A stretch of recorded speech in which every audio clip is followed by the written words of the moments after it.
Okay. Well, I'd like to welcome you all here this evening, and I'm so excited to share with you about vibrational gemstones and what that really means. Oh, shoot. Except for Kate. What makes a gemstone vibrational and what happens when we use vibrational tools on the physical body.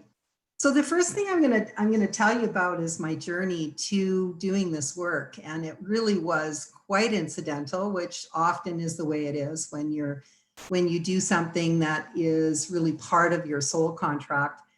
So I had challenges with my health almost my whole life. From the time I was 20 years old, I was having one challenge after another, mostly related to immune disorders. And by the time I got to my late 40s, I had so much anxiety. I remember sitting on the side of the bathtub in the morning and trying to talk myself down. My insides were just like on edge. And I'd be like, well, you're going to be fine. You just have to, calm down. And really just trying to navigate that to go to work. And so what ended up happening was I realized during that whole experience was that I couldn't slow down my inside, but I could sure speed up my outside. And so that's where it kind of started. And in the year 2000, I was actually before the year 2000, I was diagnosed with a hyperthyroid. And I remember being in the specialist. I went to a university hospital and I was sitting on the specialist's, examining bed. And he said, oh, no problem. You've got a hyperthyroid, and my thyroid was at 800. It was supposed to be at between 50 and 150. And he said, no problem. You're just going to go to the lab tomorrow and drink radioactive iodine. And don't sleep with your husband for 3 days. Don't touch any children. You're going to have to isolate yourself because you're going to be radioactive. And I looked at the guy and I'm like, that doesn't sound right to me. Like, what about all the rest of me that's, going to be subjected to this radioactivity? And so I looked at him after the consult, and there was an intern there with him. And I said, thank you so much for your opinion. I'll take that into consideration as I work my way towards perfect health. And the intern just about jumped on me. He's like, don't you understand? You could die. And I went, oh, okay, well, thank you so much for your opinion. I'll take that into consideration as I work my way back towards perfect health. And so I left that appointment and I went directly to a bookstore and I bought Deepak Chopra's book, Perfect Health. And I read it 3 days. And in that book, they talked about a doctor from India called Dr. Triguna.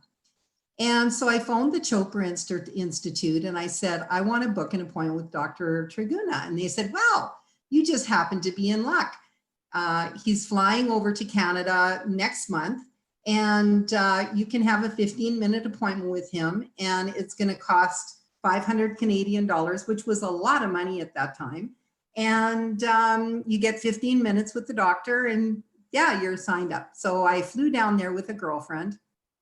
And we go into this hotel room, and there's all this incense and these doctors, and there's this guy who's like 70 years old in all these white robes, and he's kind of in the corner, and he really chuckling and really kind of a jovial guy, right? He did my girlfriend and he diagnosed her absolutely perfectly. He did pulse diagnosis, and he came to me and he took my pulse and he looked at me and he said, oh, you're actually very healthy. And my girlfriend, she's like, no, she's not. She's got hyperthyroidism and she's taking propylthiouracil to suppress her thyroid. And he just started laughing and he said, that's what they tell all you girls in the West. And he said, there's nothing wrong with your thyroid. You just have too much fire. And I was like, And so that made total sense to me. And I left that appointment. He said, wean yourself off the propylthiouracil and just try and reduce the fire. And he gave me some things to eat and not to eat. And I walked out of that appointment. I took my propylthiouracil, I pitched it in the nearest dumpster and carried on. I had been working with the Aveda Corporation, and it's based on Ayurvedic medicine. So Ayurveda is one of the first forms of medicine that there was in the world. It started in India. And in Ayurvedic medicine, they use gemstones as medicine. And so I went to my Vedic books and I looked up how to reduce fire, and it took me to pearls. So I went out and I bought myself a 10-row pearl choker. And I proceeded to wear that choker every single day for 2 years. And at the end of that 2-year period, I lost control of the muscles in my eyes. So my eyes would convulse every second. So I lost the ability to work. I had to resign. I lost the ability to drive. I couldn't read a book. In fact, I couldn't even walk on the street. I was just like a blind person. I would bump into cars and bump into light standards, and it was horrible. And so, of course, I went to the doctor and they couldn't find anything wrong with me, nothing. And so, you know, their solution was, oh, here's some sedatives, you know, that'll help to calm your eyes down. And, you know, you'll be fine, we think, but we're not sure. So I went on basically a 2-year journey trying to figure out what was wrong with me. And about 6 months into that journey, I met a gem dealer from Brazil.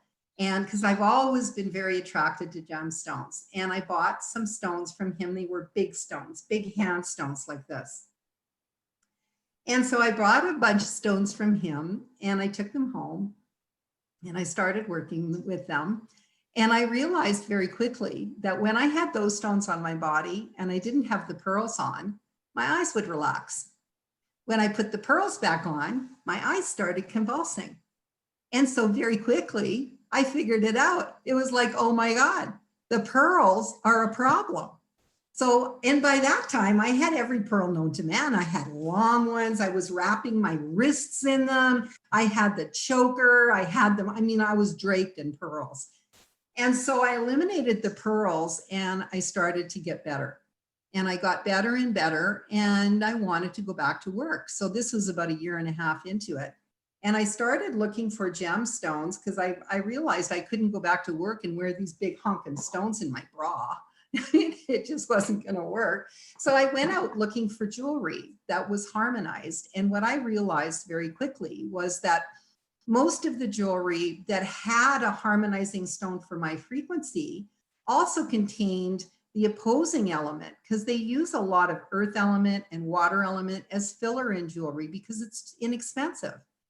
And so I realized very quickly that I was going to have to try and buy some stones and make pieces for myself, which is what I did. I found a silversmith. I was living in Victoria and I found a silversmith, and I went and took some stones to him and had him make some jewelry. And so that was my first vibrational pieces of jewelry. So I went to my dad with my theory. I said, Dad, and he was with me. My dad is a psychiatrist. He's a medical doctor. And so he had his own spin on what was wrong with me. And, he was a psychiatrist. So he had me put an elastic band on my wrist. And every time I blinked my eyes, he wanted me to snap the elastic. I'm like, Daddy, come on, that just is not going to work. So, but I said to him, I said, Dad, here's my finding. And I really believe that these gemstones made me sick. And I believe that these gemstones made me well. And he said, well, that's a really nice theory. Congratulations. But you better be able to prove it. And so I spent the next 5 years analyzing, studying people, studying gemstones, and eventually came up with the system that we use today. And it's a very unique system in the world. And I'm a 3rd generation kinesthetic reader. So what that means is that when I pick up gem material, I get a physical reaction in my body. And so when I decided I was going to make jewelry, I went to some cutters and I said, please bring me all the material that you can facet. And so they brought me all this gem material. There was probably 50 different gemstones on the table. And I went down the line and I was picking up the material. Oh, that one's not vibrating. And the next one, oh, that's not vibrating either. And oh, this one's not vibrating either. I looked at the guy and I said, you know what? Like, what has been done to this gem material? Like, it's not vibrating, and gem material vibrates. So the reason we can use gemstones in computers and scanners and watches is because of the frequency, because that is vibrating energy. It has a crystalline structure inside the stone. The light enters the stone, starts bouncing off the crystalline structure and builds a vibration. And so that's why we can use it to power things, right? So I said to him, what happened to these stones? And he said, oh, well, this one's bleached. This one's irradiated. Isn't it beautiful? You should have seen it before it was treated. It was really ugly. You know, it had a lot of inclusions inside, but, you know, we had it irradiated, and then we heated it, and that made it, you know, change color. And this one is bleached in bleach. And then these are dyed. And so there's all these treatments that they do to gem material. And I said to him, I'm going to be doing a vibrational line of jewelry. And so I need the material to be vibrating at its highest resonance. And I also need it untreated. So can you bring me all the gem material that you have that fit that category? And so he brought me another batch of stones. And in that batch, there were bioidentical lab-grown stones. Now, they were vibrational dynamos. I was amazed. I picked up these stones and it was just like plugging in. When I get the frequency from gemstones, it feels a little bit like goosebumps. So it's tingling. It's a lot of times I'll feel heat. I feel it in a specific part of my body based on where the stone is really directing the energy. And I'm like, what is this? And he said, oh, well, that's a bioidentical lab-grown stone. I'm like, okay, tell me all about that. And so the best way that I can describe a lab-grown bioidentical gemstone to you is, imagine we have 2 trays of water, okay? And we want to make ice cubes, and we put 1 tray in the freezer and 1 tray outside in the winter. When we pull the 2 trays together as ice and we mix them in a bowl, we would never be able to tell which one was born outside and which one was born in the freezer, because they are identical.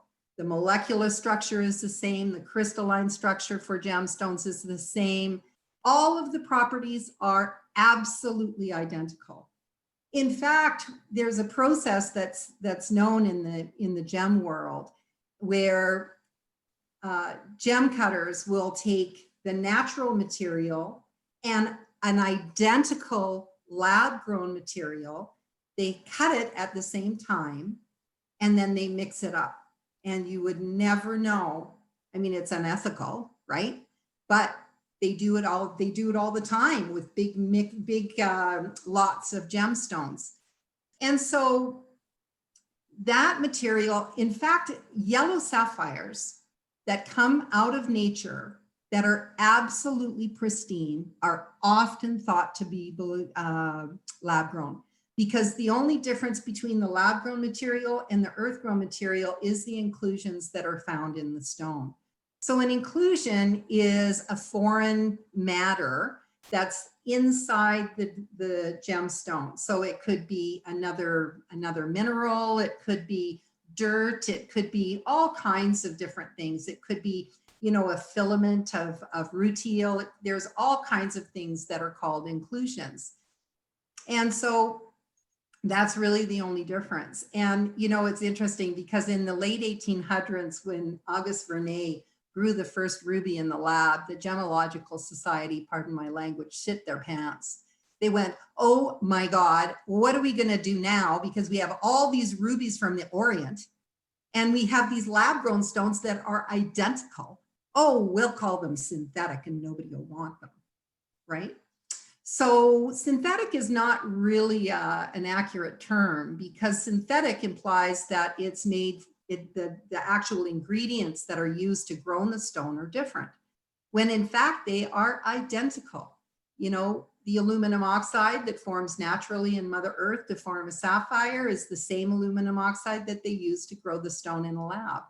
And oftentimes, particularly with alexandrite chrysoberyl, The Alexandrite chrysoberyl mines were mined out in the mid 1800s, and they didn't find any more mines for many years. And when they did find a new mine, the material is so dirty and included that you can't even tell it's an Alexandrite.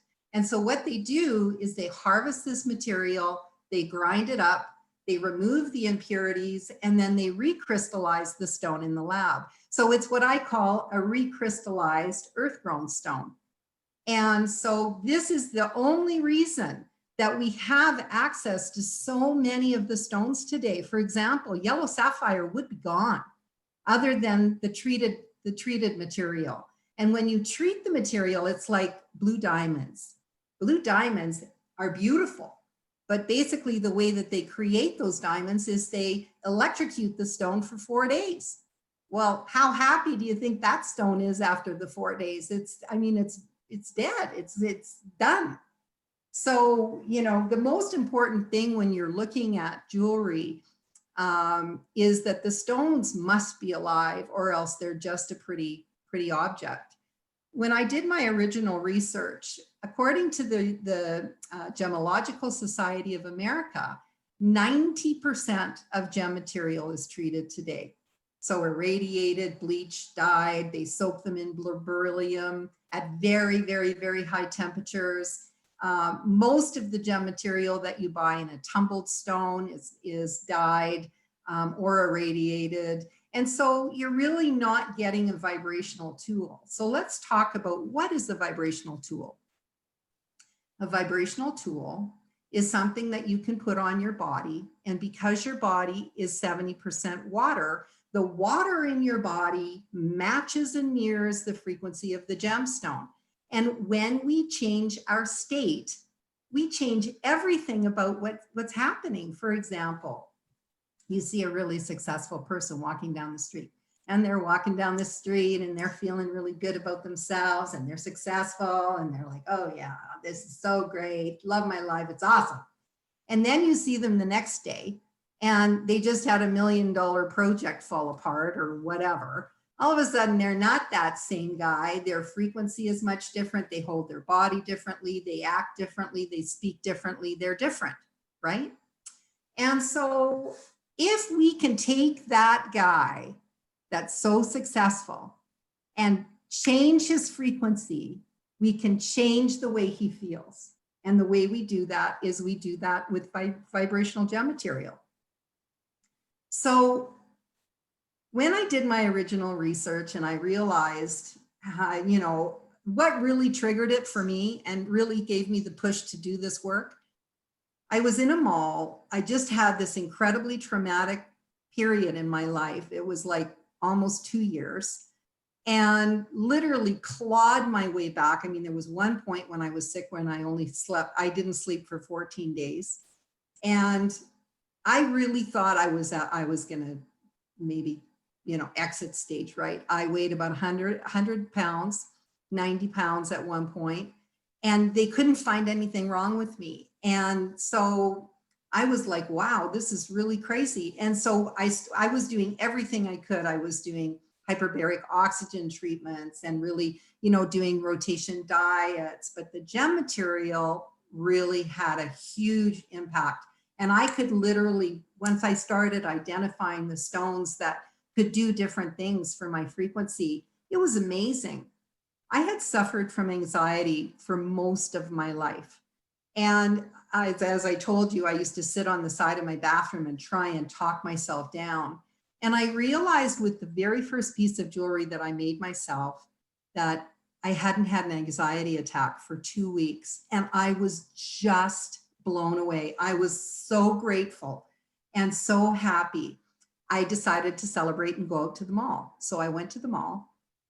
I see this woman who's maybe 18 years old, young girl, wearing this giant shell. And I knew she wasn't a water frequency. I almost wanted to run up to her and say, oh my God, you have to be so careful because, you know, that material can make you really sick.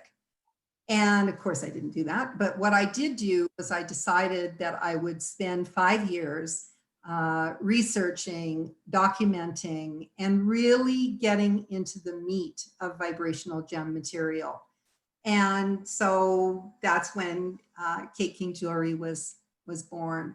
And it was really funny because I actually called my company Silken Stone originally, and everybody was talking about it as Kate King Jewellery. And so it was like, okay, well, the people wanted to be called Kate King Jewellery. Okay, let's call it Kate King. So that's how it got its name.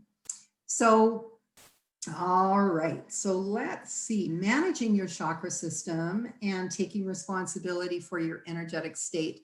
So one of the things that I wanted to do when I started in this business was I wanted to empower people, just normal people. And this was another thing that was really wonderful about the lab grown gem material. I mean, it's a vibrational dynamo.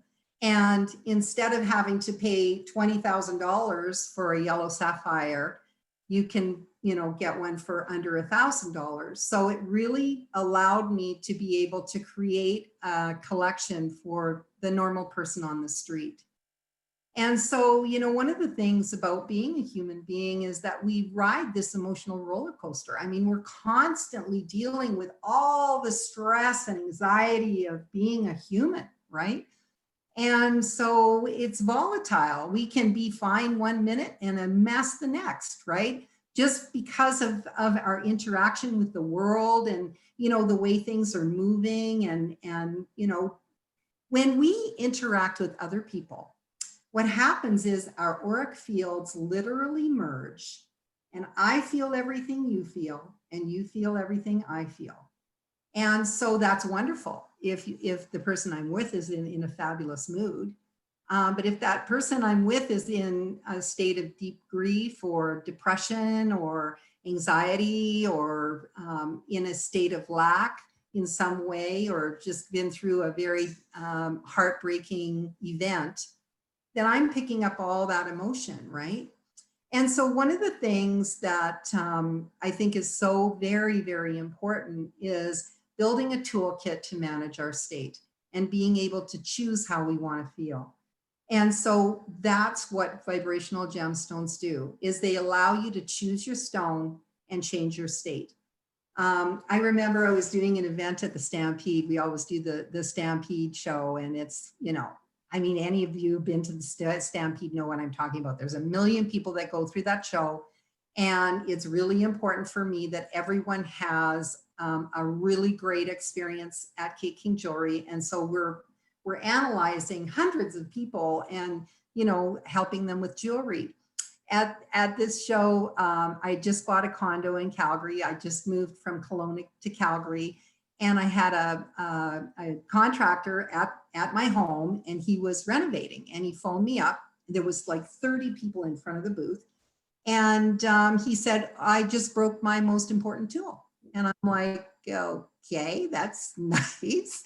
I'd really like to help you with that, but I got a whole bunch of people that need me right now. And so I can't talk to you right now. You need to empower yourself, get in your truck and go and replace the tool, and then we'll figure it out later, right? But I was a little bit stressed by that interaction. And so I went and got my spinel. And spinel is what we call a cornerstone piece. And, one of the things I think that is so very important for us to be able to do is to be able to switch gears out of stress into happiness. And that's what spinel does. This is a bioidentical lab-grown stone again. Spinel is very expensive, coming out of Mother Earth. And so we absolutely adore the lab-grown bioidentical material. And so the spinel really is a stone that replaces stress with unlimited joy. It goes through the body like a scanner. So one of the things that we know about stress is it gets stuck. And it usually gets stuck in our dominant chakra.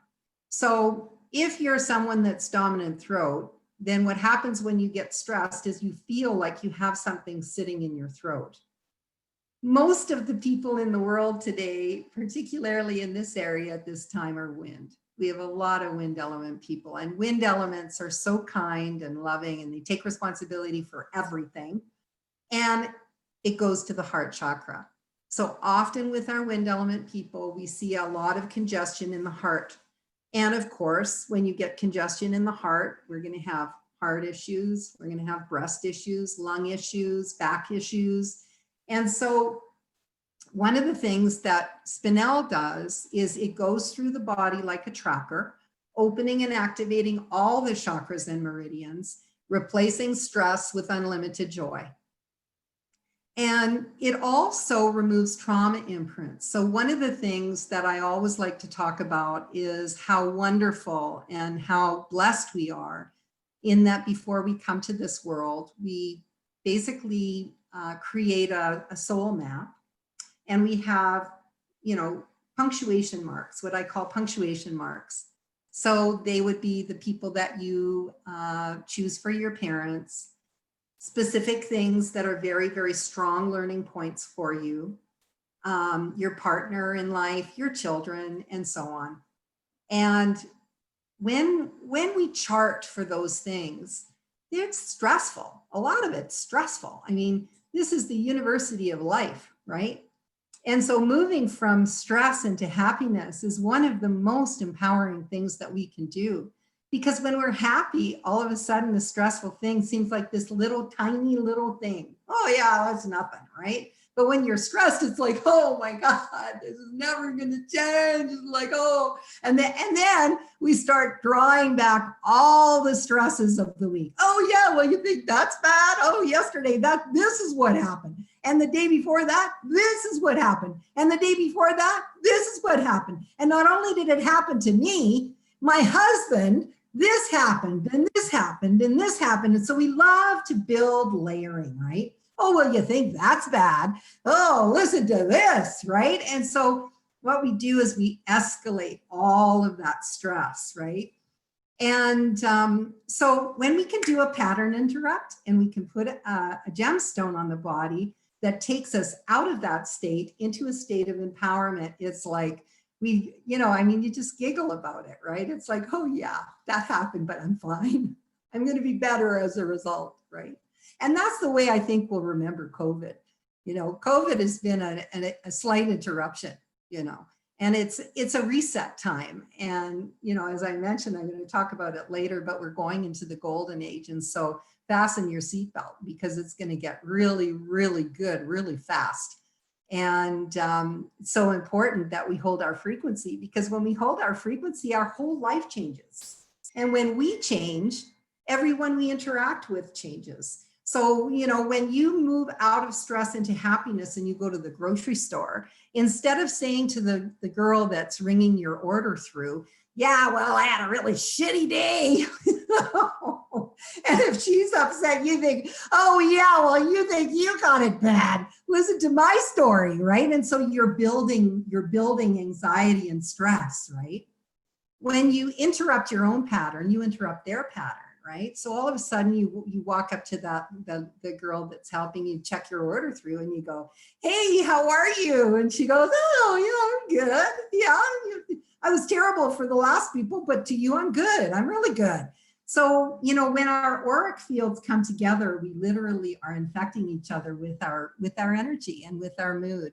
And so the more you can hold your own frequency and be responsible for how you're feeling, the better you're going to make the whole world feel.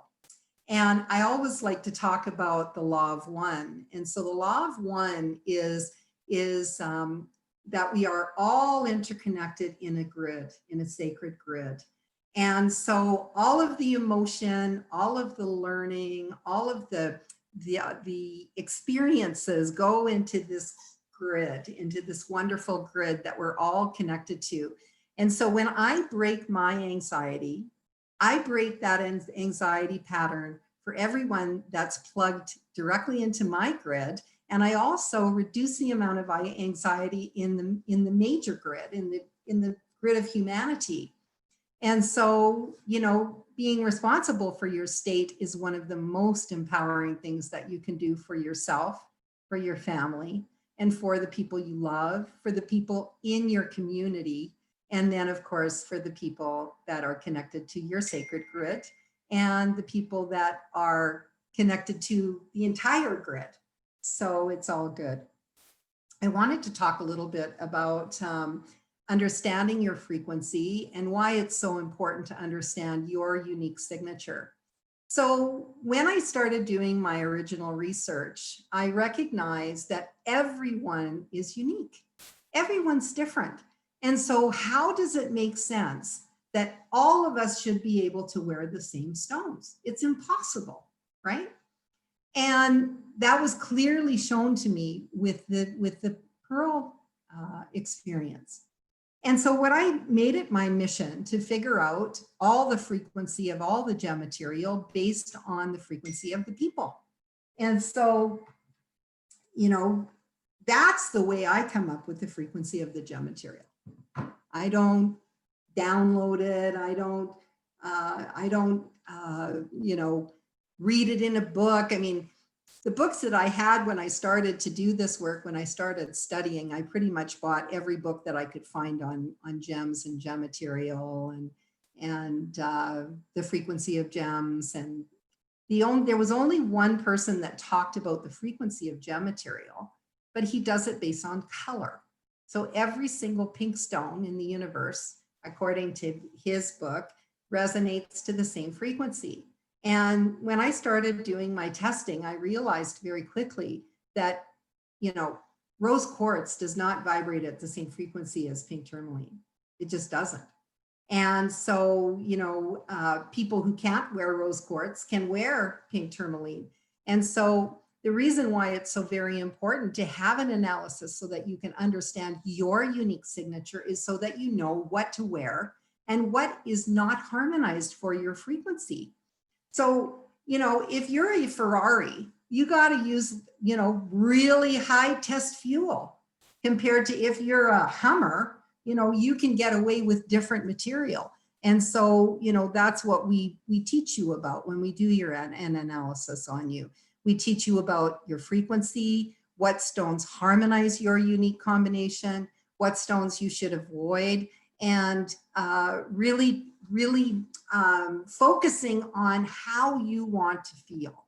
So, you know, we need you to identify, what is it, if I could wave a magic wand, what would I want to enhance in my life? What would I like to reduce in my life? And then we help you find gem material that helps you to match your frequency. Nikola Tesla had a quote that said, match the frequency of what you want to achieve, and you can't help but achieve that result. Because when you're vibrating at that calibration, you become like a living magnet for that. So if you're looking for success, if you're looking for love, if you're looking for anti-stress, if you're looking for focus, your soul chose the perfect combination for you to live and learn what you charted to learn in this lifetime. And so by using gem material to help you overcome your challenges, for example, say you have difficulty with focus, say you're all over the map, you're a multitasker, you're constantly jumping around, can't finish anything, you know, then we have a stone that can help you. And, you know, unfortunately, most of the grounding material in the gem world is very low frequency. And so if you're a little Ferrari and you put one of those low frequency gemstones on, your anxiety level is going to go through the roof, right? Because you just drag, it's kind of like towing an 18-wheeler with a Ferrari. So eventually that machine is going to break down, right? And it's going to have a lot of problems in between. And so I developed a stone called Midnight Mystic, which is a very, very high frequency gem material that's infused with precious metals and oxides from many different gemstones. And then we coat it with titanium. And the titanium it supercharges the gemstone. So it becomes very, very powerful for frequency. And what it does is it activates the Earth Star chakra. So it keeps you grounded without reducing vibration. So it keeps you resonating at a really nice harmonic frequency while also activating grounding. So very, very empowering, very useful tool. Maybe you guys want to show some of the Midnight Mystic stones. So actually I'm wearing a Midnight Mystic here. Woohoo! I love it. I'm a wind frequency, so it helps ground me, but keeps me running like a Ferrari. And then here's another one. If everybody can see it. It's a beautiful pear. Now the material that it's set in also makes a huge difference. So when we set things in silver as opposed to gold, it's very, very different energetically. Silver is all about the energy of the moon and the goddess. So it's very much about introversion. And gold is all about the energy of the sun. And so it's all about extroversion. I was at an activation. We do an activation with a Hindu high priest. And what he does is he awakens the soul of the stone in a sacred ceremony. And when I was at that ceremony, my guide said to me, okay, well, you've been making silver jewelry. Well, now it's time you got to make some gold. And I was like, no, I don't want to do it. And they're like, okay, well, do one piece and then you'll know why. So I took one piece of jewelry and I had it plated and it came back and it was like it was on steroids. I was just like, oh my God, this is crazy. We got to plate the whole collection. And then I thought, no, better not do that because there are some people that don't like gold. But if you want to really step up your frequency and you're wearing silver pieces, step into gold. And what it does, what my guide said, you star children have been learning for long enough. Now it's time to do the work. And so stepping into gold is a very, very powerful way that you can upgrade and start working outwardly instead of focusing inwardly. We also have a wonderful material called black rhodium. And black rhodium it resonates 44 on the periodic table. It's a very, very high frequency that activates grounding. And the 44 actually resonates to the frequency of the galactic warrior. And so it's all about the energy of preparedness, grounded, focused, ready to go. And so this is a plating that we love to use, particularly for men, but also for women that want to activate grounding kind of through the back door. So they want to wear a stone that's doing one thing, but still have that grounding effect with the black rhodium. So let's talk about some of the materials that I found were a little bit dangerous to wear. When I did my original testing, I was testing thousands of people at like regular places like home shows, home and garden shows, motorcycle shows, automobile shows, you name it. I used to do about 35 shows a year. And so I was literally going all over North America and I was doing these shows, and at every single show I would test. I had a battery of tests actually that I did. And I would check the chakra field, the 7 chakras on every single client that I did. And anytime I found someone that was completely closed, I would ask them a number of questions. The first thing I would ask them is, have you just experienced an extreme loss or gone through a very challenging situation? And if they said no, I would say, if they said yes, then it's understandable, the chakras are closed. I found that nurses and doctors, firemen, policemen, they always close their chakras to protect themselves against their very stressful job. And the next category, I found that if they weren't a policeman, a doctor, or nurse, or in a really stressful job, and they hadn't had an extreme loss in their life, that they were wearing one of 4 different materials: bone, wood, amber, and there's one other, maybe it's only, magnets, of course. And so, have been doing the research. I bought all that material. I brought it home to my office and I started doing energetic testing on it. And I realized very quickly that amber has a negative flow vibration. Magnets have a negative flow vibration. Bone, anything that's lived and died, has a negative flow vibration. And so the reason why that's important is all of your chakras, they vibrate clockwise. So when you put this material on your body, you are literally closing your chakra field. You can't help but do that. So all of these watches that are magnetically charged or have magnets in them, the magnets that people wear for arthritis, are really dangerous, because what happens where they hit is right on the root. And so what happens is you're closing your root chakra. Well, when you close the chakras, now you start getting a buildup of energy. So what is a chakra? A chakra is an energy center. And basically it is designed to move energy out, dead energy out, and replenish fresh energy into the body. It does that thousands of times a day, just like a breath. And so the chakra is moving and flowing. You're taking fresh energy in, letting dead energy out. And so when the chakra is closed, you get a buildup of dead energy. And so that's when you start getting issues. You start, if your heart is closed, you'll start having heart palpitations. You'll get, uneven heartbeat. You'll get problems with the heart, problems with the breast, problems with breathing, problems with the back. If your root chakra is closed, you're going to have colon problems. You're going to have, feminine problems for a woman. You're going to have prostate problems for a man. You're going to have issues in that area. And I actually had a lady fly down from Fort McMurray. It's a community in the north of Alberta.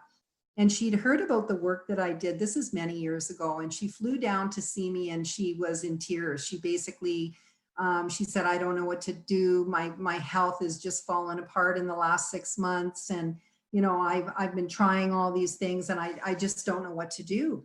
And that woman was covered with magnets. She had magnets in her hair. She had magnets on both of her wrists. She had them around her neck. She had them in the soles of her shoes. And she slept on a magnetized thing on her bed.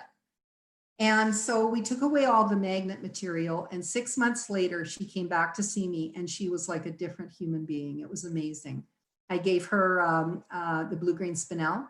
And she came and she said, Kate, I think you might have saved my life. And so it's so very, very important. Now, one of the things that I constantly see mothers putting on their babies is amber. And the reason they put it on their baby is because the baby can chew on it. It's like a resin and unfortunately has all this dead material inside. And so that amber has a negative flow vibration and it literally shuts that child down completely. All of their chakra field is completely closed. And of course they get really kind of docile, right? So if you want to have a stone for your baby, you need to look at the frequency of that child and you need to match the frequency of the stone to what it is that you want that child to achieve. We do a lot of work with kids that have attention deficit in school, and we work with the gem material that supports them, and they have phenomenal results. And it's amazing when you put a stone and you shift the state, you can really affect the way that the child is their journey, the journey they're having, right? Can you talk about lava, Kate? Yeah. Can you talk about lava? Yes, I would love to talk about lava.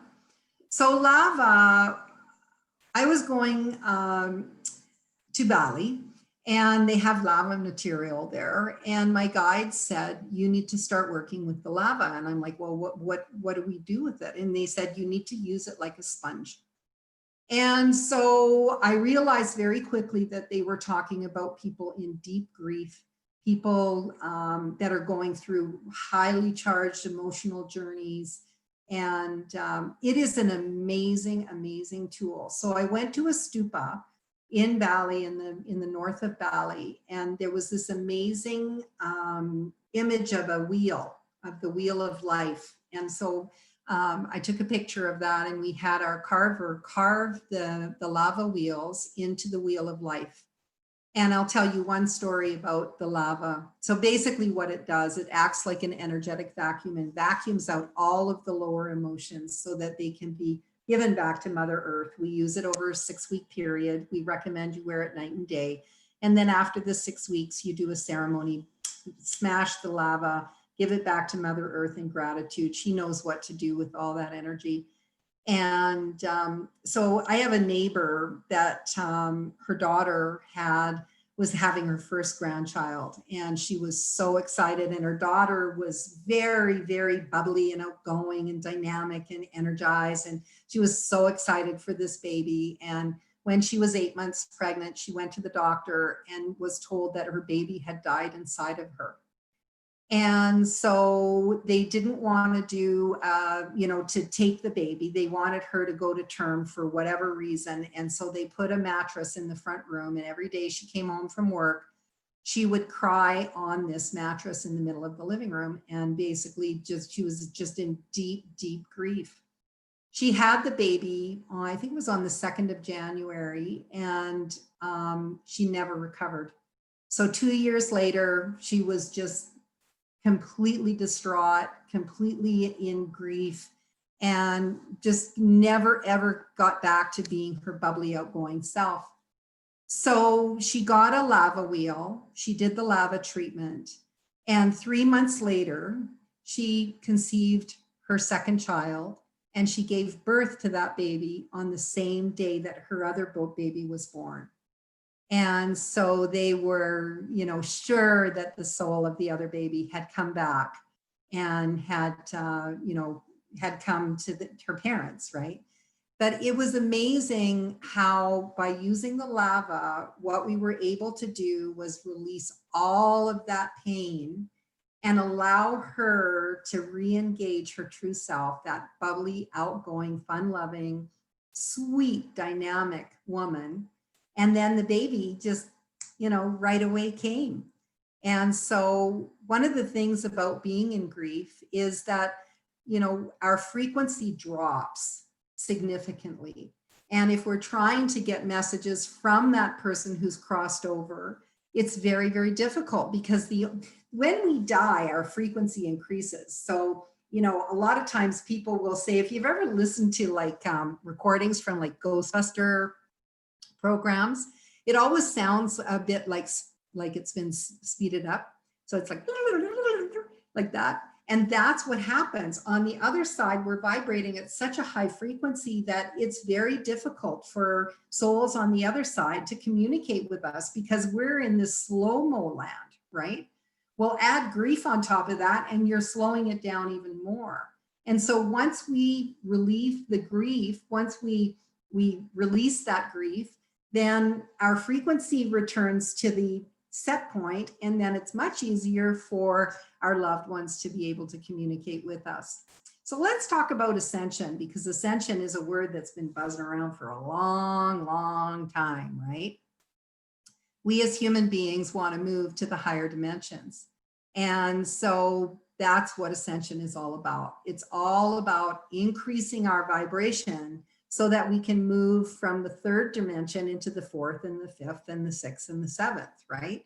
And so as we increase our frequency, we regain our sacred gifts, our gifts of nonverbal communication, of being able to be clairvoyant, clairaudient, all of the beautiful gifts, being able to bilocate or being able to locate in another area. All of these are the gifts of ascension, the gifts of raising our frequency. And so what ascension really is, it's about moving from the lower emotions into the upper emotions. So it's much easier for us to regain our sacred gifts and increase our frequency when we're in bliss, when we're in loving harmony. So you can try that. Hello. So when we're in loving harmony, when we're resonating at the top of the frequency chart, it's much easier for us to activate that ascension than it is when we're in the lower emotions. And so removing those lower emotions is imperative. So that's really what the jewelry does. When, you know, there's a stone that I love to recommend to people on the spiritual path called danbarite. And danbarite is one of the highest vibrational signatures of all of the gem material that we work with. And so what that material does is it actually activates all of the etheric chakras up to the 12th chakra, the stellar gateway, and allows us to plug into our higher self and download our soul map.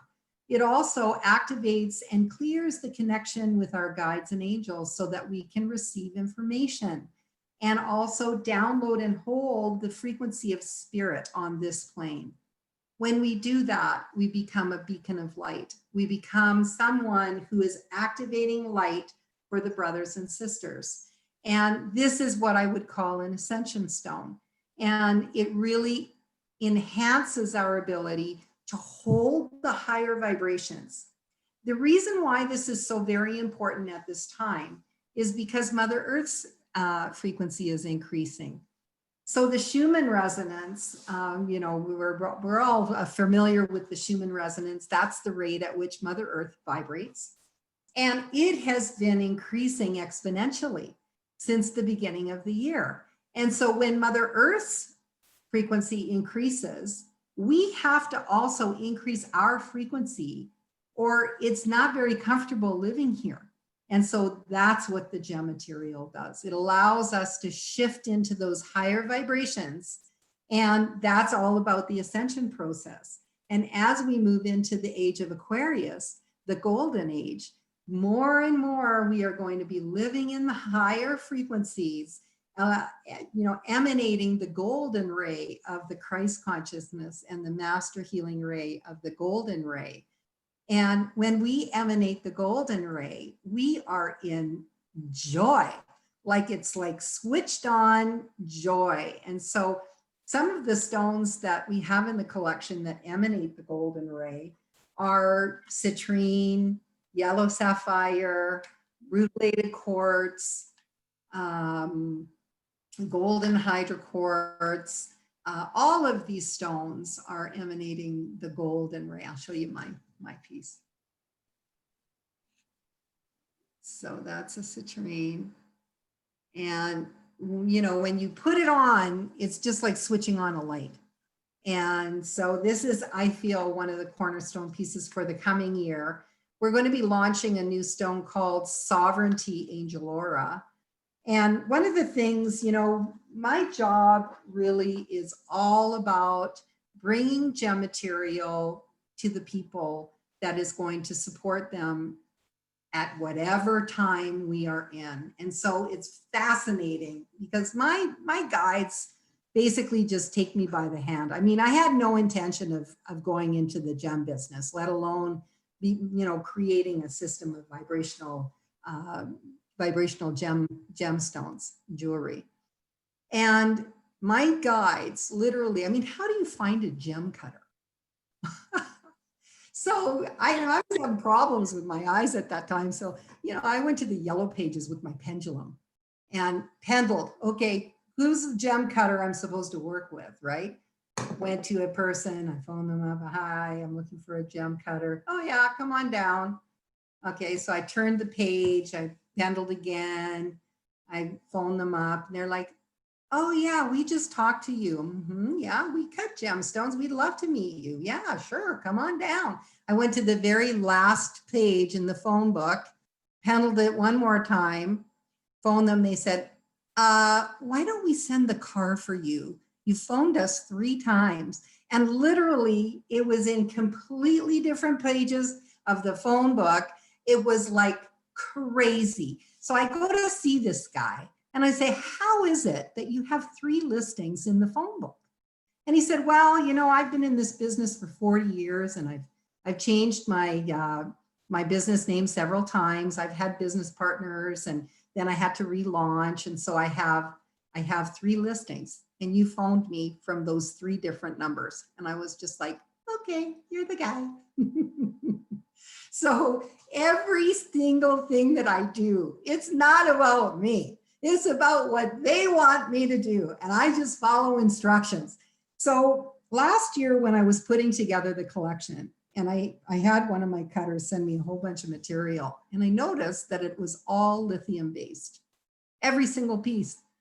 Lithium is the best anti-stress, anti-anxiety material that you can get in the mineral kingdom.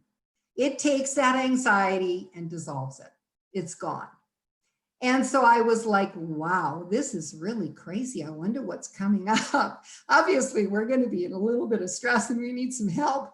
So morganite, lodolite, spodumene, those are the stones that we have at the moment that are lithium based, and they are magical. They will take your anxiety from 100 to 0 in, a few minutes. They are phenomenal and incredibly powerful stones that, I feel so blessed to have found and to be, that they were sent to me so that I could bring them to you and sent them back to the cutter, had them all cut. Now, here's the thing that I also discovered when I was first doing this work and studying.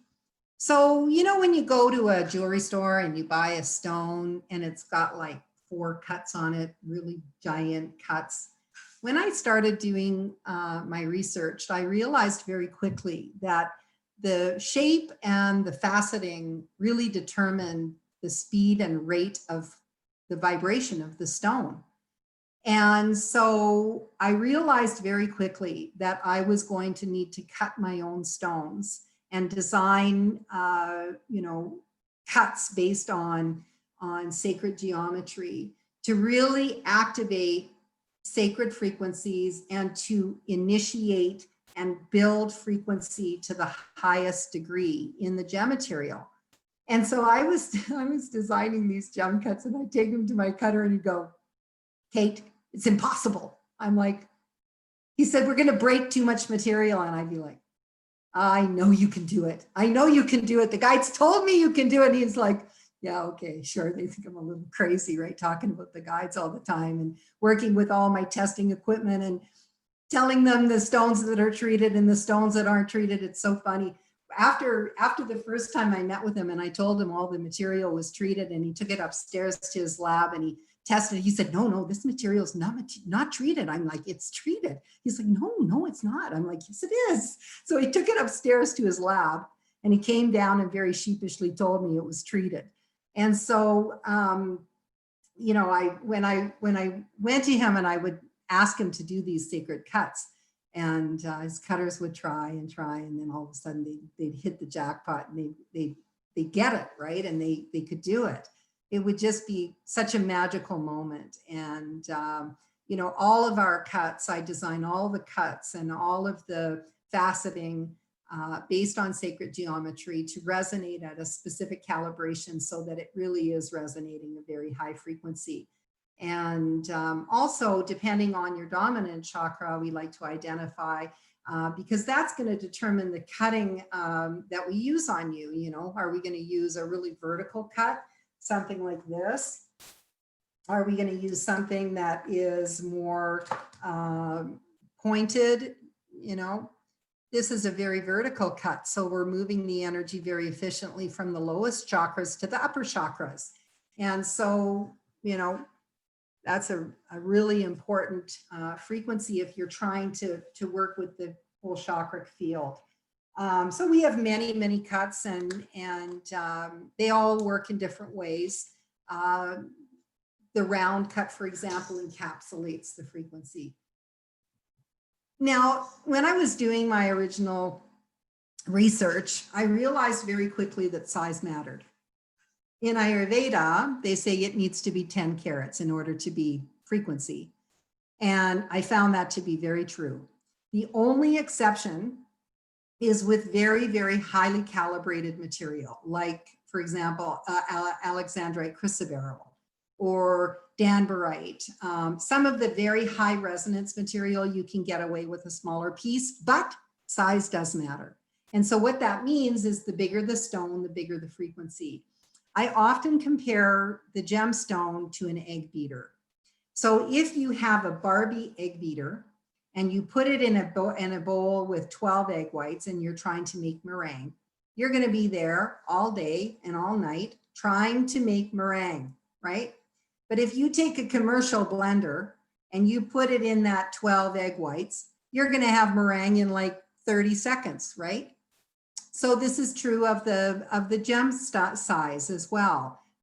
Bigger the stone, bigger the frequency. And the biggest comment that I get from clients when they come back for their second piece is, I really regret not buying a bigger piece because I love this stone, but I feel like it's not big enough anymore. It's almost like having a governor on your car. So it can take you to a certain frequency, but then it stops. It just can't do it. It's not big enough to move the water in your body, right? So big stone, big vibration. And a lot of people ask me about layering. Layering is something that is really powerful. This is when you take more than one gemstone and you wear it on different length of chain. So you wear one up, you know, by the higher heart, you wear the next one near the heart, the next one near the solar plexus. As long as it's over the central core, then you're going to get frequency. And so you can layer the stones. The one thing that I always say is look at what you're trying to achieve and layer based on that. So for example, you're not going to wear a calming stone like a morganite with a paparacha, mojo, like let's do it right now kind of stone, because they want you to go in different directions, right? So you want to make sure that if you're working with different gem material, that you are harmonized in your combination. The other thing I wanted to talk about was different types of material. You know, when I started to do this work, I realized because I went to the wall, I basically went to the wall with my health, and I used the gemstones to take back my life, basically. It was a pretty serious business for me. And so it was very, very important for me that I got it right as far as the frequencies are concerned, because it's dangerous. You know, if you're one frequency and you're wearing a stone that's not harmonized, that is not okay. It's not good. And yeah, okay, you can wear it for, you know, a dinner if it's a stone that you inherited from your favorite Auntie May. But this is not a stone that you should be wearing day after day after day after day after day, because you're going to basically have a problem as a result of it.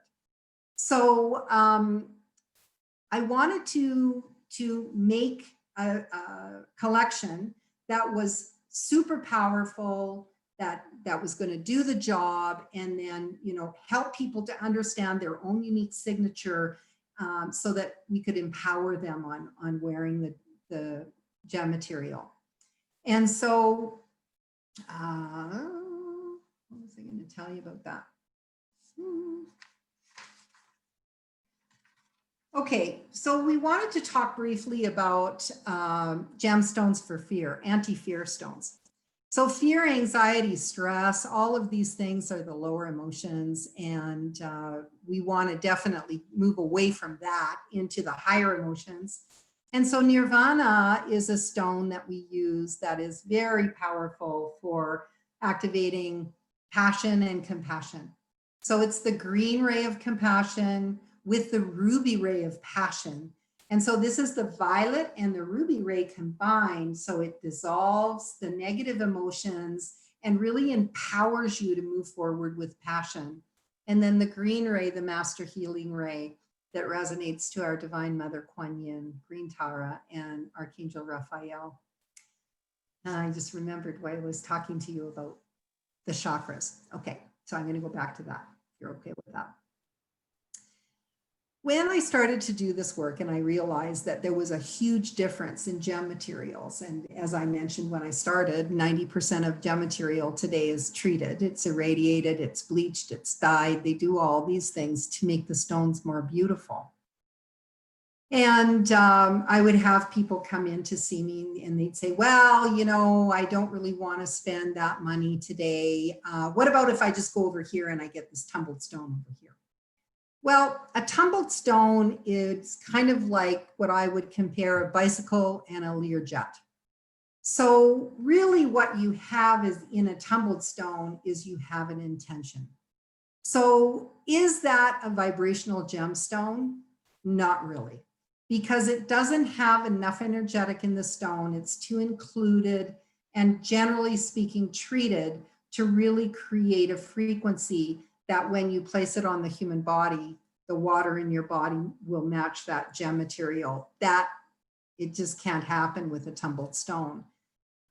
So that's really the big difference between a vibrational gem tool and a tumbled stone or another piece of material that you may have collected on a walk or in the mountains. That's really the big difference, is one is actually building frequency and one is more intentional. And that's not saying that the intentional piece doesn't have a place in your life. It just means that if you want to really influence your state, that using a vibrational gemstone really is important. And, you know, we're talking about quantum physics. We're talking about taking one thing and changing another thing by simply placing them together. And also the way that the material is harvested is incredibly important. And this has been very important to me since I started doing this work. And so I only work with miners that harvest the material themselves. So I know exactly how that material has been removed from Mother Earth. I know exactly where it's been since it came out of Mother Earth, because really that miner is birthing that material. And when they birth that material, a little bit of their energetic is imprinted in that material. And so it's very, very, very important that everyone knows that this is sacred material and treats it as sacred. One of the things that is very important, you should never, ever place your vibrational gem tools on the floor. After it is blessed by the high priest, it is sacred. And it is very different and unique. It was funny, I had a medical guy come and see me. He actually has medical equipment where he measures people's, you know, immune systems, all their challenges, and it's actually a physical test that they do on the body. And two of our clients went to see him, and they had been seeing him for a number of years, and then they met me and started wearing a vibrational gemstone, and their readings went off the charts.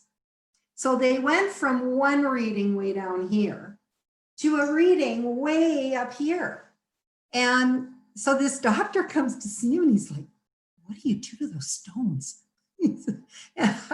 So I, you know, basically told him, I gave him the synopsis version, and he was, well, I just can't even tell you how impressed I am, because my clients, I have 2 clients that have come to me that wearing your gemstones that I have had for clients. I have readings for them for the last 5 years. And let me tell you, whatever that stone did, it was unbelievable for their health. So that was pretty encouraging and exciting. Okay, so is there anything else you guys wanted me to cover?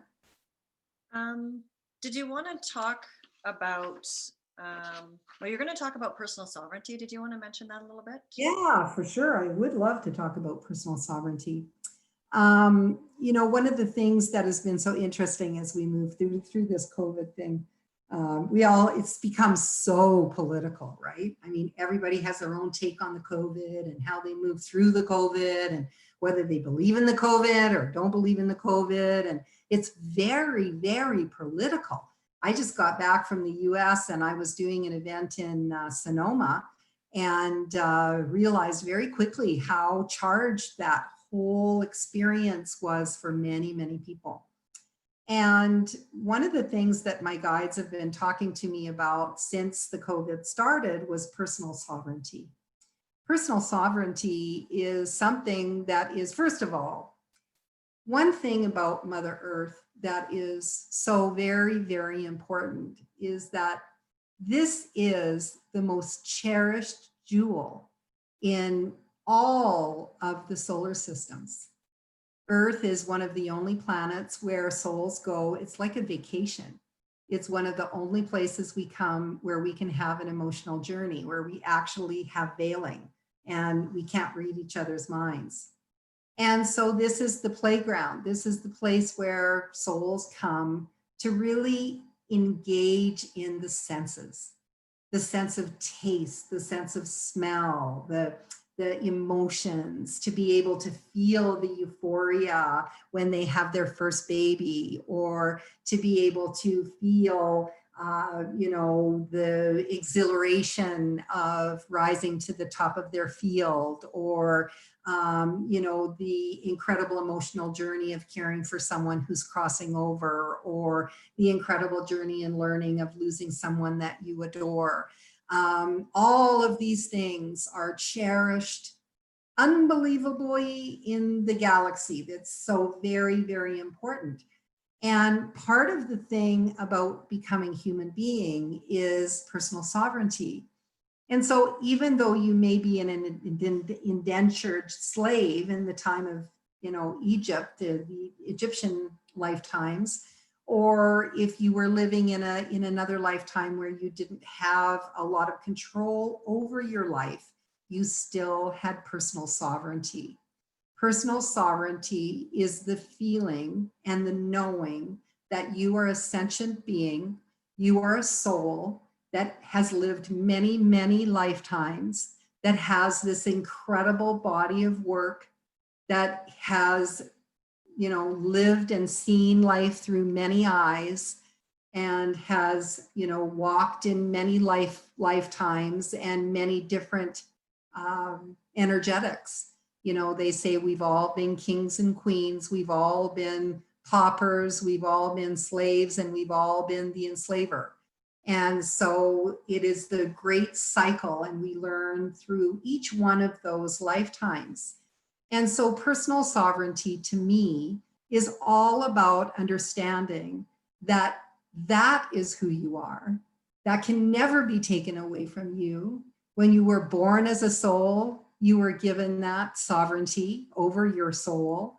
And every lifetime that you have lived, you have engaged that sovereignty, regardless of who you were, what eyes you were looking through, and what your journey was. Whether you were a slave or whether you were a king, you still have the sovereignty of your own soul.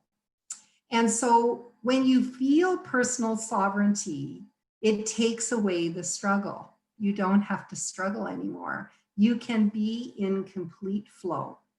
Because when you understand that you are this amazing being of light, a beautiful spirit that is living a human lifetime, and that you will return to spirit, and that you will learn from this lifetime. It really doesn't matter what happens to you in this lifetime. All that matters is how you move through it. And so nobility, the nobility of your own soul, and rising to the occasion of grace and gratitude is the most important thing we can do. Because when we resist, whatever it is persists, right? And so this is, for me, what sovereignty is. So at the beginning of the year, I created a new collection, an Angel Aura collection called Angel Aura Sovereignty. And basically it is the pink ray, the violet ray, and the golden ray together. And when you look at that stone, it's so funny, I was in the store today and I was looking at that collection, and it just took me to such a state of love for my life, love for my ability to be with all of you, and to be able to interact with you to create the highest vibration for every sentient being that's living on this planet. And so what that looks like in a day-to-day interaction is that when someone comes to you and they say, for example, I'll use an example that, one of my girls was remarking at the store. What's wrong with you? You're not standing on the dot. And in fact, I just saw you walking the wrong way down the aisle in the grocery store. The one thing that you want to do, I mean, most of us would go, you know what? Back away, right? But what we want to do is we want to go, oh, I can see that you're really worried, and I'll do my best to help you relieve that worry. I was in such a hurry that I didn't realize I was walking the wrong way down the grocery aisle. So thank you so much for reminding me of that. And I'm going to really try and help you have a better journey through this. Right? So it's about really acknowledging their challenge. Yeah, I can see that you're having a challenge with that. I think I totally understand. And yes, thank you so much. I'm going to try my best to support you because that's what you need. And so I'm going to do my very best to support you in that journey. And so all resistance falls away and you step into loving kindness and really into supporting them as best you can to help them understand. Because when you do that neutralization, what happens is then they realize that, oh, yeah, oh, okay, thank you so very much, right? It breaks the pattern of this kind of angst that maybe they were feeling because, challenges are just that, they're challenges, and we all have them, right? And so the more we can move into our own personal sovereignty and understand that we have the ability to be able to move through life with loving kindness in support of our people, because everyone on this planet is connected. We all are connected to that sacred grid. And so there's a book I always love to recommend. It's called Journey of Souls. It's written by a gentleman called Michael Newton.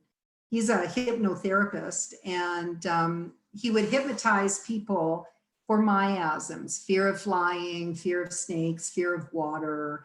And he was traveling all over the world doing this work and trying to heal people's miasms. And what happened was when he took people into the alpha state, people all over the world were telling him about what happens in life between lives, what happens when we go to the other side. And it's phenomenal. So it really takes away judgment. And, judgment is a very dangerous place because when we're in judgment, we're creating karma.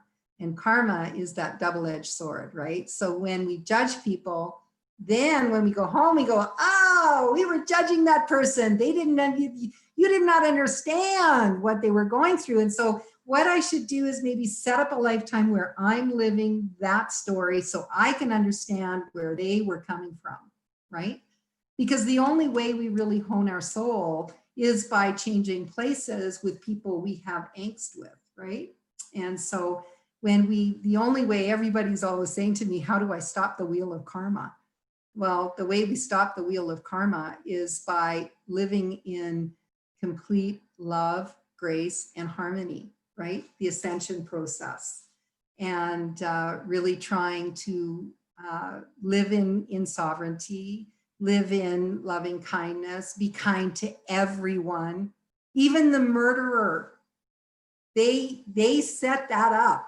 So when they were on the other side, they met in a gym, in an auditorium, and okay, I'll murder you. I need to learn about da da da da da, and your parents need to learn about da da da da da. So you can be the victim. I'll be the murderer. Your mom's gonna learn this. Your dad's gonna learn this. And then, so it's all organized. It's the orderly nature of the universe, and it's a fascinating read. So I'd love for you all to read Journey of Souls by Michael Newton. It's such an empowering, information-packed piece of writing. It's just phenomenal. The first book is the best one, Journey of Souls. Thanks. All right, so I was just going to, so I thought we'd go to a couple of questions now. Thank you so much for everything that you've shared. Yeah. Emily and I also just wanted to mention that we're going to be doing vibrational analysis virtually. So I'm just gonna put it in the chat, the link, but we'll also send a replay to everybody too. So please book in. We can build on your toolkit. We can talk to you more about some of the stones that Kate talked about tonight and just see what's the next stone for you. Yeah, and so I guess a couple of the questions here, Kate. First of all, some of these are bigger and littler, you know, in terms of the bigger picture and then the little picture. But one of the things we often get asked is, how does this concept of harmonizing your frequency work with crystal healing and laying gemstone grids on the body? Good question. I love that. I love that question. It's such a great question. So, you know, one of the things that when I was on my journey, I was using all kinds of stuff. And, you know, I was experimenting with laying on of stones and, you know, all kinds of different types of gem material. And what I realized very quickly was that gemstones are a little bit like medicine. And unless you're a doctor, you don't want to necessarily be self-prescribing medicine unless you know what, you know, you're doing with your body, right? And so most of the gem material that are used in body layouts, I would recommend Storm. And so if you have my magazine, then you'll find the frequency of every stone is noted after the name of the stone. And so what I recommend is that you use Storm element, because unless they know their frequency, then it is a little bit dangerous. Because if you're using fire element stones on a water element person, this is not a good thing, because you can upset the balance of the frequency. And so it's best if you use Storm element stones, and then you can use anything on anyone. The other thing that I think is really important when you're using gem material for healing is that you make sure that you're using harmonized material. And so what that means is that, for example, if you're dealing with the lower chakras and you're using carnelian and you're using maybe raw ruby, or you're using, you know, some gem material, like precious gem material, a lot of times the stones can actually be in contradiction to one another. So even though your intention is pure, there can be a little bit of an energetic imprint that maybe is not in harmony with what you're looking for, what you're looking to achieve. And so when in doubt, use less stones. So in other words, instead of using 12 different types of gem material, maybe use 3, right? And remember that gemstones are living, and so most of them can be told what to do. You know, you can tell that stone, okay, I want you to do this on this person. And so you would place it on the person. And yeah, so, yeah, you know, you've got to be a little bit careful. Quartz and things like quartz are not as challenging. Some of the water element stones I would never use in body layouts, like rose quartz. Rose quartz is very low frequency. And so if you're dealing with someone who has a very high signature, it's not a good material to use on the physical body, because what it does is it interrupts their natural flow energetically. It's not good. I also wanted to talk a little bit about room gems. You know, room gems are probably one of the most empowering things that we can do for our home. You know, where we live in homes, they're living beings. And particularly in very stressful times, we come home and we do all our processing in the middle of the living room. We energetically dump, right? And then somebody walks in the front door and goes, oh, what happened in here?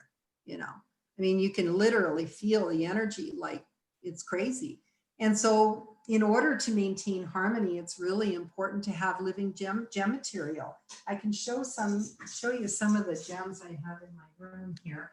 I have selenite in every room of my house. This is an energetic vacuum cleaner, but more importantly, I was at an activation with the high priest one year, and They showed me this material, people laying on it when they cross over. So they actually have healing beds of selenite with a complete arbor that covers the person as they're healing them after they've crossed over if they were very ill, you know. I don't know if I can lift this. You know, amethyst is one of the materials that I think is most important as well, especially if you're have an at-home office or you're working at home, or you know, if you're a light worker of any kind, you're doing healing work at home. It's super, super important because people come to you to feel better. Well, what do? They dump all their stuff and they leave it in your healing room, right? And so having a really, really powerful amethyst, a large amethyst, you know, something in the neighborhood of this size, that's really important, because what it does is it literally is like this energetic vacuum cleaner. It sucks up all the stuff your client dumped and it transforms it into energy that feeds you. And so, you know, that's really, really important. If you're on the healing journey and you're on your way to wellness, that's really important to have an amethyst, because fear and anxiety are your biggest enemies when you're on the healing journey. I mean, you know, you're constantly aware of your physical body and, oh, do I feel that? Do I feel that? Am I okay? Am I good? And so, you know, we're dumping that energy all the time, and just being able to walk up to that amethyst and give it a hug and, you know, cleanse your energetic body, and then also, you know, have it there for your home so that your home is literally being revitalized all the time. It's really, really important. And if you do have gemstones, make sure that you have cleaning and charging material. So at that same activation where they showed me the arbors of selenite and the healing beds, they said the gems are limping to the full moon. And, you know, every single day they're doing work and they're only being cleansed once a month. So this is the material that we use. It's hand mined. Nothing that we use in our practice is blasted. When you blast gem material, you shatter it inside. It's kind of like wiring your house and then snipping the wires every 10 inches. So never ever buy blasted material, and never ever buy any gem material that's got cement on it. The reason they coat geodes in cement is because that's how they make money. So the material is sold by weight. And so each vendor puts a little skiff of cement on the outside so they can make a profit. And what that cement does is it acts like an albatross on the back of that stone and literally sucks the energy out of that gem material. And when we test gem material that has cement on the back of it, there's almost nothing there. So it's really important that your minerals are all free of cement. And so this material is a gem grade selenite. A lot of the selenite that's sold in the market is from Morocco, and they blast that material out of the mountain and then, you know, take big, heavy equipment and load it into trucks and then take it out of the mine.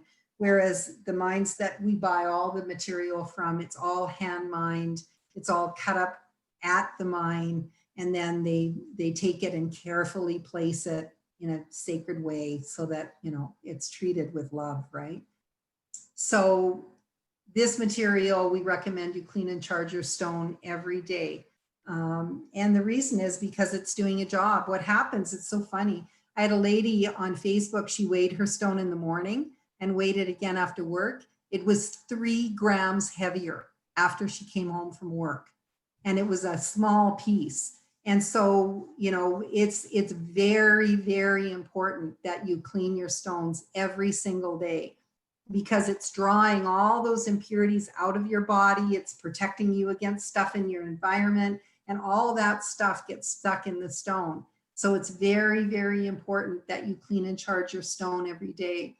I had a gentleman who was going through a nasty divorce, and he came to me for a stone, and we got him a stone, and he wore it for 4 months.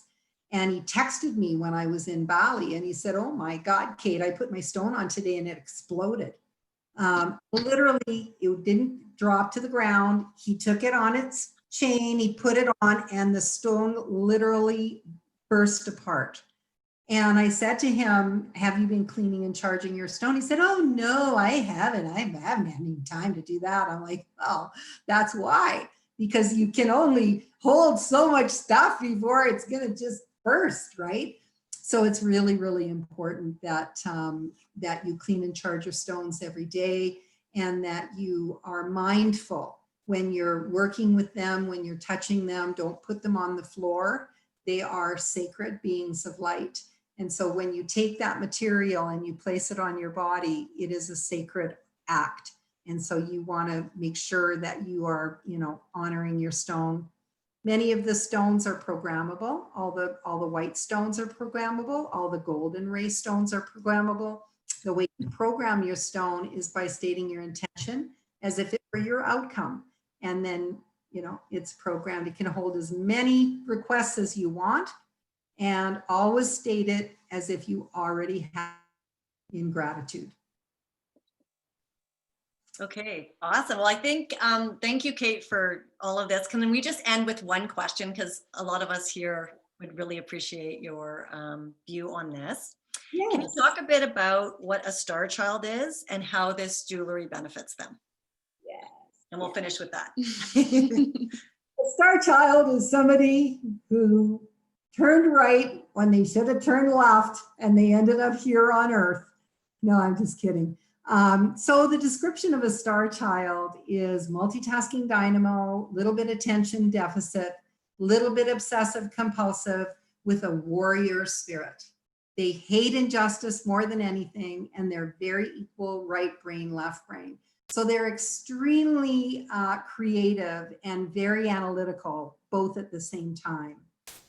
The star children usually don't come to Earth. We usually incarnate in the galaxy, where we have the sacred gifts of clairvoyance, clairaudience, clairsentience. We can locate in a second just by thinking about where we want to go. And we communicate non-verbally, so we don't use the throat. We use the mind for communication. And so about 100 years ago, the Great White Brotherhood, which is a sacred group of ascended masters that include Jesus, Muhammad, the Buddha, and many other ascended masters, saw that the Earth was going to be in great trouble, and that they were going to need the star children to come to the Earth to hold the frequency of love and harmony on this planet, so that we would be able to save this beautiful blue planet that is revered in the galaxy. And so the star children started lining up. And believe it or not, I believe that souls are finite. So there's a certain number of souls, and we all know one another in one way or another. And so we started lining up to be interviewed to come to Earth. And then all of a sudden it's like, oh my God, did you see that so-and-so's in the lineup? I don't think I can even be in the same lineup as them. They're so advanced, and oh my gosh, I don't know if I can apply for this job, right? And so, you know, we were all interviewed and sold the council. Oh yeah, I can do it though. You know, it's going to get pretty rough down there. No problem, I can do it. I know I can do it. I'm totally good with it. I'm going to go there. It's going to be awesome. I'm going to get the job done. It's going to be great, right? We're going to save the Earth. And so little did we know when we got here. I mean, we didn't have any idea of the density of living in a human body. I mean, we had no idea. And we didn't realize that we wouldn't be able to communicate non-verbally, and that we would have this incredible veiling, right? And so we kind of got here and went, oh, okay, let alone the fact that we have to eat real food. I mean, eating food for a star child, you know, most star children have all these autoimmune disorders because eating food is one of the low frequency things we got to do on this planet. You know, if you're Palladian, you live on, you know, chlorella. the purest, highest vibrational chlorella there is. And so, you know, what happened was we started having all these challenges. Now, one of the things that happens with star children when they arrive here is they realize they have to use the voice for communication, and most star children don't like it. So they want to develop their clairvoyance and clairaudience. And so they close their throat chakra. So almost every star child I know has thyroid issues. You know, they got a thyroid problem, they got neck problems, they got, you know, issues with this area. And I started having thyroid problems when I was in my 20s. And, you know, I mean, it never went away. And so that's, you know, so most of the star children have autoimmune disorders. They have a lot of allergies. They have issues with the thyroid. And they often get a lot of migraine headaches because they also tend to close the third eye. And the reason they close the third eye is because already they don't fit in. And then they start talking about all this stuff they can see, and everyone thinks they're really, really different. And they already feel like they're really different. So they just close that sucker. I don't want to know. I'm not going to talk about any of that stuff. And then I'm going to fit in much better. So that's what a star child is. There's many, many different communities of star beings. The time of Atlantis was when the Palladians came down. And the people from the seven planets that make up the Pleiades star system.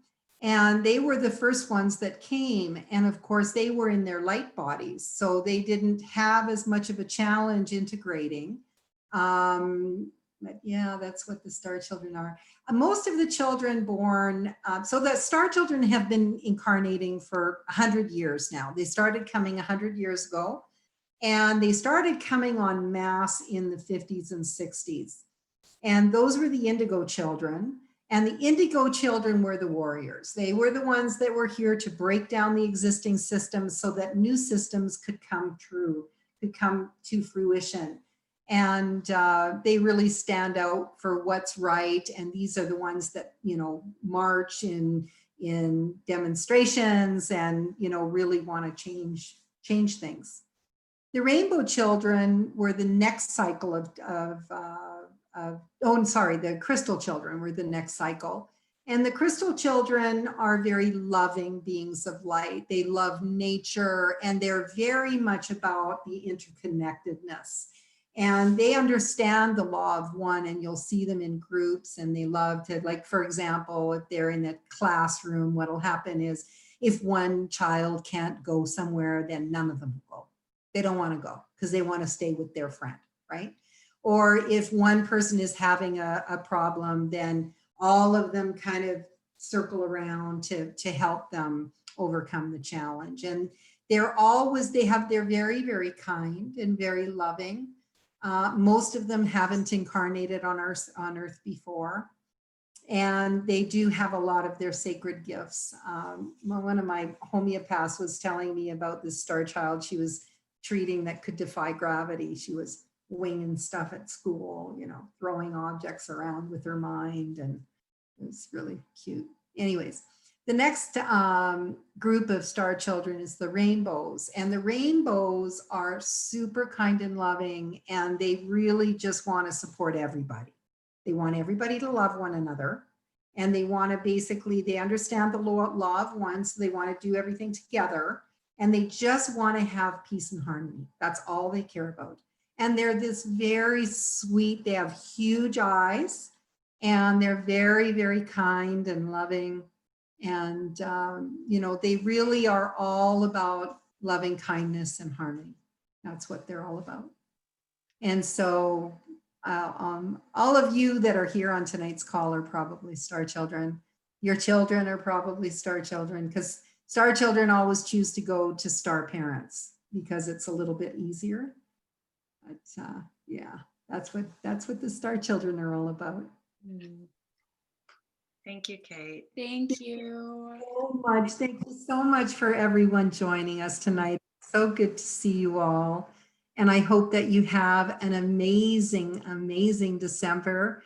Remember to celebrate the conjunction, the great conjunction on December 21st. This is when Saturn and Jupiter basically conjunct, and they're within 1 degree, or it might be 0 degrees. They're very, very, very close. And so this is the first time in 200 years this has happened.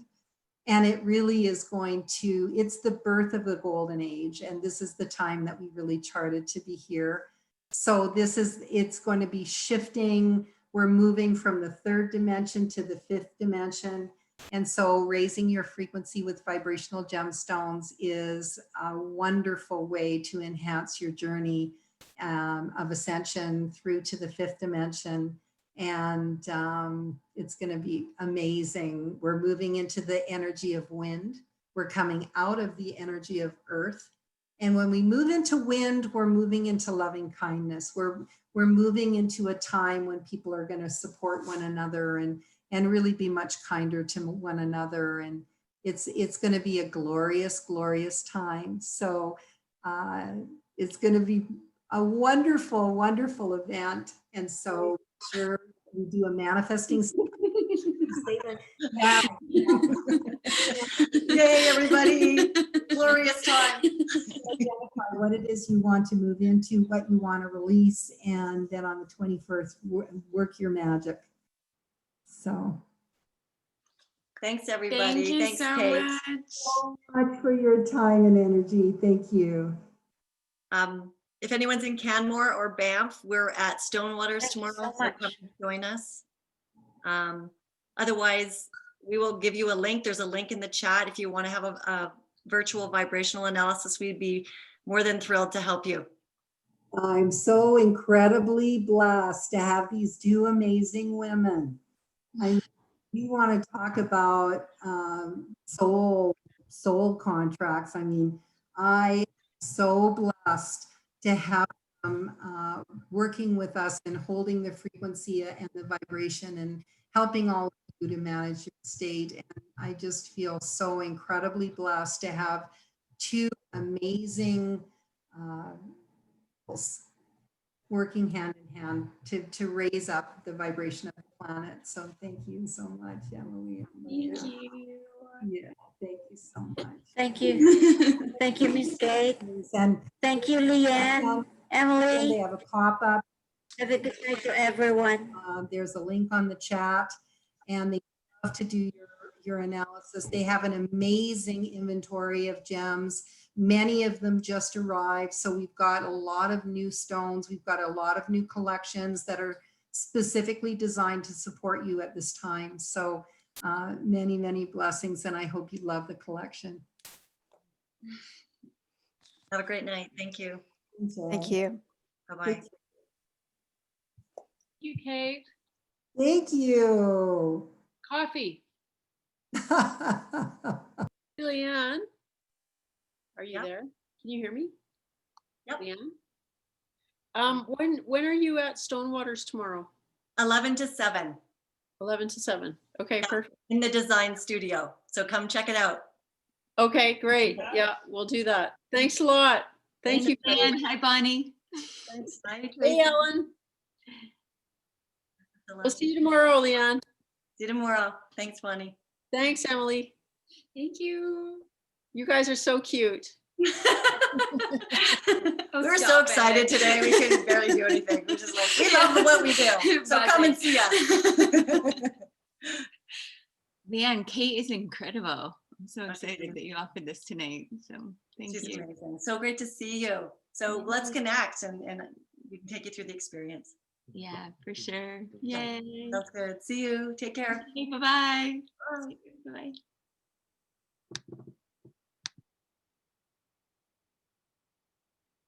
Stuart, where's your face? Baby, where are you? That's a wrap. Yeah.